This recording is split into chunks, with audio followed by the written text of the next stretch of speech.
Hey everyone, this is Michael Shade again. In my last video, I told you I was going to create my next video on the first step of the steps I wrote out, which is number one, we recognize that our thoughts drive all feelings and actions.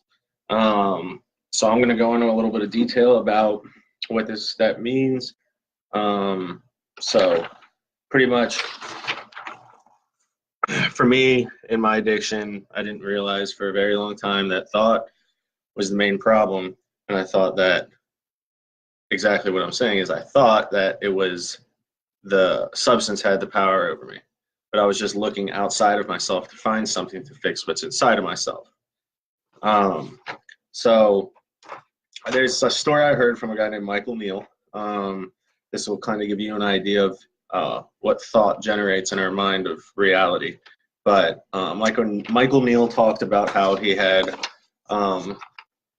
suicidal ideation, and in his videos he explains that one of his most sparing moments, he reached down to call the suicide hotline, and he got a busy signal, and that busy signal took him right out of that moment and made him realize and laugh about it, and made him realize that just because there's a thought doesn't mean it's his thought or he has to act on his thought. Because the thought comes in your head and goes right out at the next minute. When I first learned about this whole process, about how thought comes in and goes, but we don't have to act on it, because it is just a thought. I started recognizing things like I don't have to act on my addiction thoughts of drinking to make something feel better, because I also have had thoughts that are ridiculous, like what would it be like to rob a bank? And I've never done that. Or what would it be like to steal a car? And I have not done that.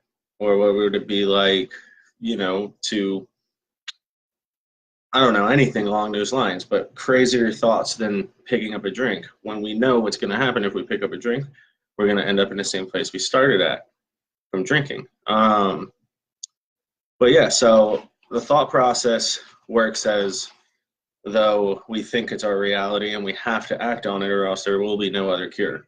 So when we have an outside dilemma, or we think it's an outside dilemma, actually. So someone comes to us with a problem and are blaming us for what's going on.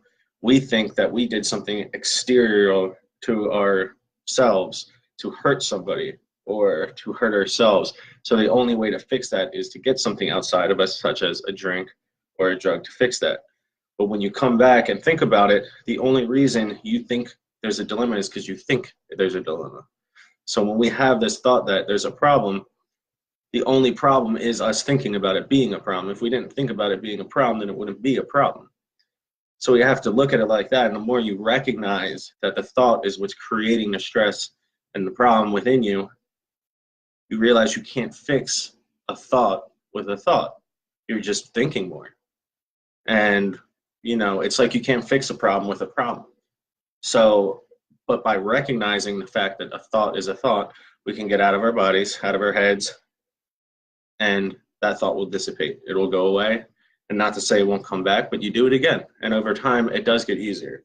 So I just wanted to talk a little bit about that today, on that first step, and kind of give you the understanding of it. It takes a lot more to take in and hear about thought and how it drives all feelings and actions.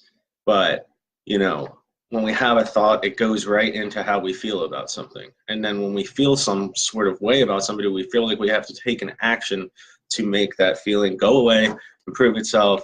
So if you're happy because you think someone loves you, then you want to do something instinctively to make them happy. Or if you're hurt because somebody hurt you, you instinctively want to take an action to hurt them back. But why is it that you're hurt? Because you put a certain amount of expectation into somebody else that you think they're going to do something other than what you thought they were going to do. And if you think they're going to do something that you don't think they're going to do, then therefore the only thing being hurt is what you think about them.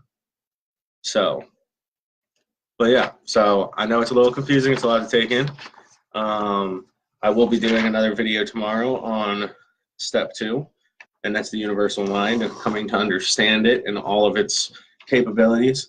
But I just wanted to go a little bit into detail about each step, each week, each day, just to kind of give people a gist of what I talk about and what I'm trying to study as a profession. I will be opening up a practice where I work with individual clients with their addictions to help them get past whatever it is that internalizes their struggle. So if you have any questions, you like what I talk about, and you think what I have could help you, please reach out to me in the comments. I'd be happy to help. All right, thank you. Bye.